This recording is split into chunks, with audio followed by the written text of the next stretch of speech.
Oh, there are poor people here. I can't stand to eat in the same place as them. Let's complain to the waiter and ask him to kick them out, one of them said. I agree. If we're around these people, we'll look low class, the other replied.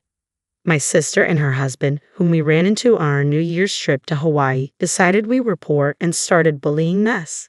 They would say, "Don't ignore us, you ugly thing. This is no place for someone like you. You need to get the hell out of here. You're not my sister. What did you forget about me, your cute little sister? I know you're still upset that I took your fiancé. You're so jealous of me. I heard you're still working even after you're married. Poor you." Their mockery wasn't just aimed at me but also at my husband. I could tolerate their insults towards me, but I couldn't stand them making fun of my husband. I had enough and sprang out of my chair, but my husband stepped in front of me to stop me. My name is Katie. I work as a medical receptionist at a general hospital. I didn't have any special skills, but when I thought about my future, I knew I wanted to help people. That's when I decided to work in the medical field. After 2 years of studying at a vocational school, I found a job at a general hospital.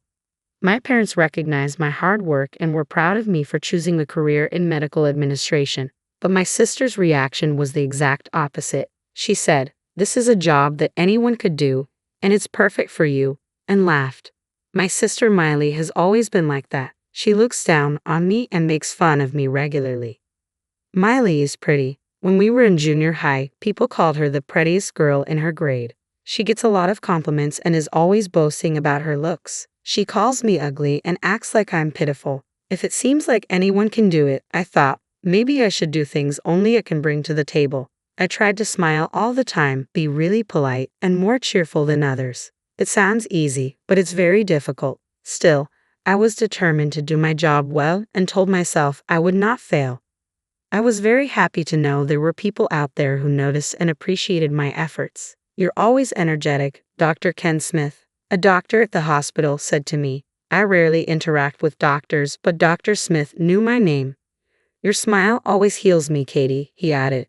I thought it sounded a bit inappropriate, but it was nice to be recognized. After that, we talked whenever we saw each other at the hospital. A little while later, Dr. Smith asked me out. After a few dates, he confessed his feelings for me and asked me to be his girlfriend. Shortly before my 22nd birthday, he proposed. "Will you marry me?" Ken asked. I said yes, and we made plans to meet each other's parents. I was glad I had chosen a job that helps people and was happy to work at the hospital. But my happiness was shattered in an instant. Out of nowhere, 2 days before we were supposed to meet his parents, Ken sent me a message.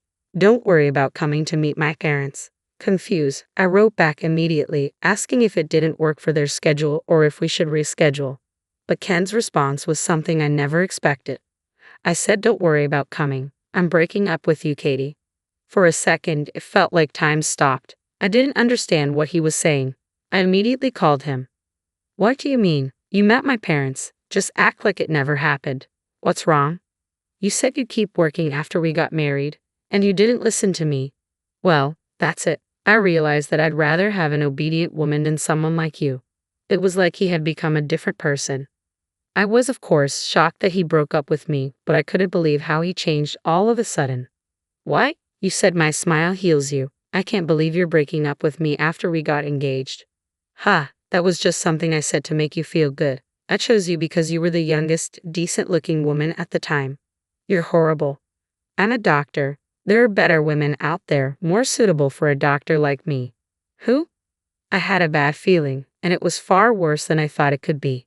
"I'm going to marry Miley. I don't need you anymore. I should have gone to your parents' house earlier. I could have met her a while ago instead of wasting a year of my life." I started thinking about when Ken came to my house to meet my parents. Miley was there too. She wasn't supposed to be there, but she stayed on purpose to meet my fiancé. At first, she seemed ready to make fun of him. But as soon as she realized Ken was a doctor, her attitude changed. She spoke like she was flirting, but I had no idea she was trying to steal my fiancé. I couldn't believe it. I was so mad at Ken and Miley, and I was also mad at myself for letting them push me around. I was speechless. Then Ken said mockingly, "You're so shocked you can't even say anything. You know, a woman like you won't find someone else to marry. But I'm sorry, I've already made up my mind. I'm going to marry young, pretty Miley. I won't change my mind even if you beg." "Who would beg?" Don't pretend like you're okay. It's obviously not true, and it's not a good look. What? Unlike you, Miley is very obedient and cute. She said she will be a housewife after we get married, just like I want. I asked her. I was irritated by his cheerful voice. I wanted to throw the phone across the room. Listen, I'm just going to be honest. Who would beg to be with a man like you? I've had it. I'm glad we're breaking up. I'm even more glad that I didn't marry a man like you. Well, you're just not cute. I was going to end it even if you cried and screamed. Good luck being a single woman, Ken said, and hung up after those hateful words. As soon as I ended the call, I received a notification. It was from my sister, and it said, "I'm sorry I took your fiancé." When my parents found out, they disowned Miley and told her never to come back home. But Miley was still proud. My husband is a doctor. I won. I don't care that I'm cut off from the family. See you later, sis. Thanks for introducing me to Ken. Keep being ugly, poor, and alone. I realized they were perfect for each other, and I was so glad I didn't marry Ken. Even after we broke up, I had no intention of quitting my job, but I couldn't stand to work at the same place as him, so I transferred to an affiliated hospital. I put even more effort into my work, trying to be polite, energetic, and always smiling. Receptionists can help patients in different ways than doctors. It's not a job that just anyone could do. I worked hard, almost in spite of Miley and Ken. 2 years after Ken and I split up, someone talked to me like he did. "You're always so energetic." "Thank you," he said. Although I thanked him, I felt uneasy. He didn't seem like he worked at the hospital. He could be a patient or a family member. I didn't want to be rude, so I put on a smile and waited for him to leave. But he didn't move. I asked, how can I help you?"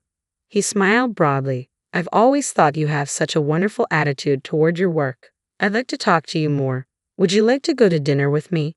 "No, thanks," I replied with a polite smile. He backed off that day, but this man was very persistent. Tyler Morris showed up almost every week after that, inviting me out for dinner. Eventually, I gave in and went out with him. By then, my bad impression of him had faded.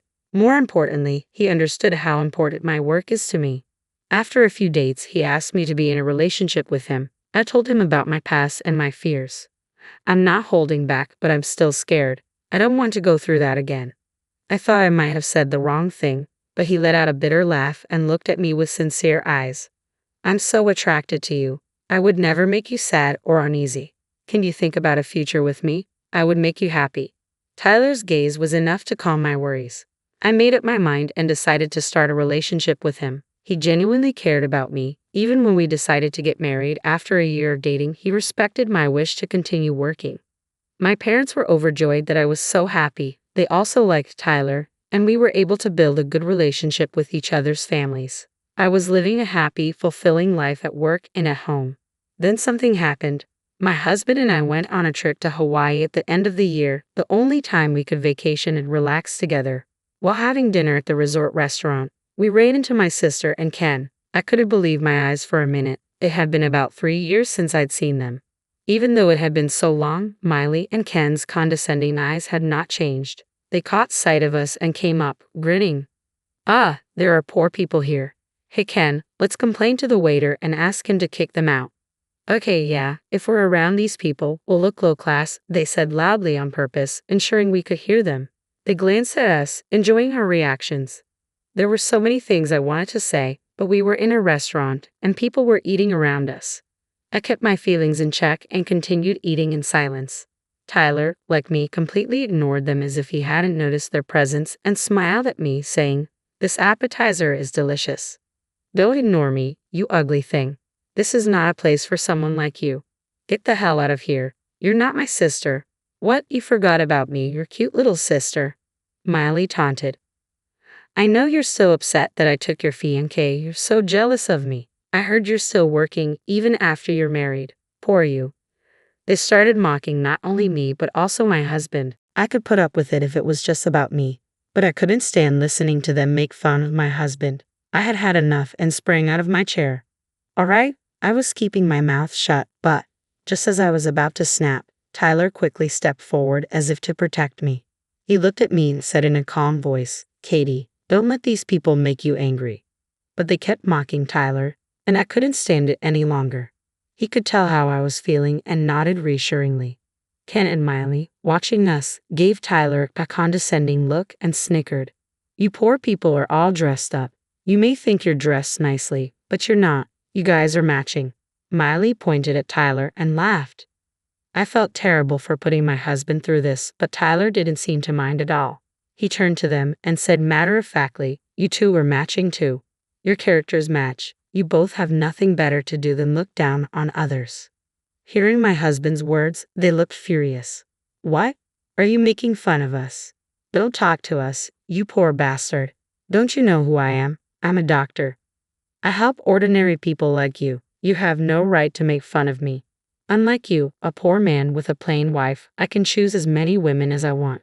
Saying this, Ken hugged Miley with an arrogant, boastful look on his face. Miley and Ken did look good next to each other, but just as before, my husband replied to them in the same matter-of-fact manner. I know what you're talking about, he said. Ken, you interned at the medical school of University A and have been working at your current hospital ever since, right? That's right, Ken is a doctor at a big hospital. If you know his background, even an idiot knows the difference between him and a poor person like you, Miley chimed in proudly. Ken seemed somewhat surprised that Tyler knew about his background, but Miley's pride quickly turned to confusion when she heard Tyler's next words. Yes, I know very well. We manage the hospital. We have to know who works there. What? Management. Miley stammered, her confidence wavering. Ken also seemed dazed, not fully grasping the situation. Tyler took out his business card and began to introduce himself. Sorry for the confusion. I'm Tyler Morris, the new Chief Operating Officer of the hospital network. I didn't introduce myself. My name is Tyler Morris, and I am the president of the group company that manages the general hospital where you work. What? Ken finally opened his mouth, while Miley just stared at his business card in disbelief. Yes, I added, Tyler is the president of a group company that manages several hospitals. Tyler explained, I first saw Katie when I came to the hospital for an inspection. During the inspection, I happened to hear that she had broken off her engagement with Ken and had been transferred to a different hospital. I was surprised to see her working with a smile on her face despite everything. He continued, when I asked her to go out with me, it was because I was attracted to her dedication to her work, no matter what her personal life was like. Because I admired that about her, I respected her decision to keep working even after marriage. Tyler's job as president is extremely demanding, but he takes care of himself and supports me.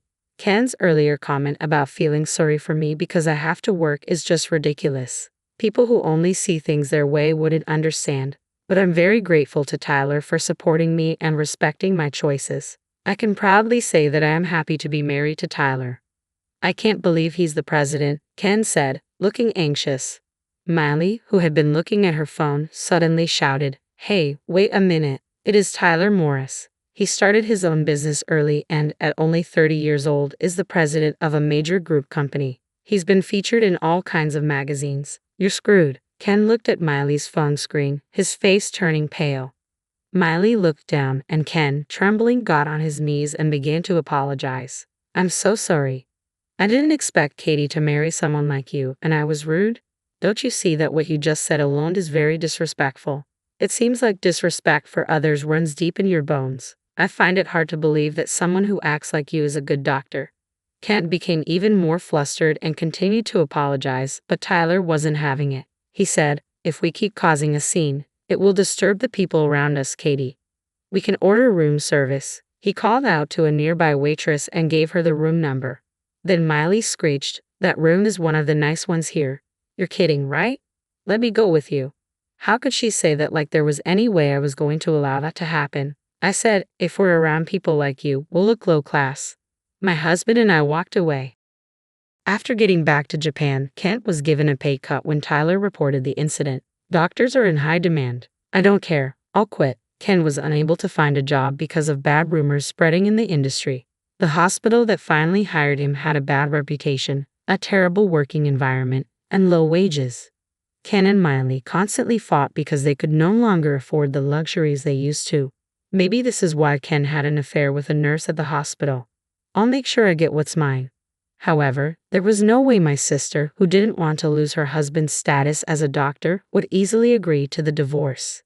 They ended up going through a divorce settlement and both spent tons of money. After a year of mediation, the divorce was finalized, but my sister never dropped her extravagant habits and blew all the money from the property division in alimony. She now lives in poverty in a shabby apartment. Ken married the nurse he had an affair with, but a medical error happened at his hospital, and it closed. Both Ken and his new wife lost their jobs. Meanwhile, I recently gave birth to my first child and went on maternity leave. Through the birth of my child, I realized how wonderful medical work is. And once again, I felt proud of my job. I intend to continue working with Tyler to balance work, housework, and childcare.